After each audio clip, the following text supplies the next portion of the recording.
You can leave voicemails for someone else via the W52P IP deck phone. You can also listen to voicemail stored in a central location. To configure voicemail, press the OK key to enter the main menu.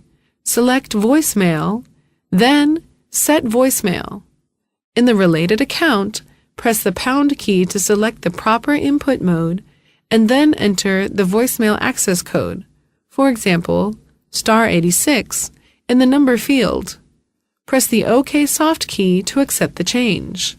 After successfully setting the voicemail icon appears on the LCD screen with the number of unread voicemails, and the message key LED flashes red when a voicemail is present.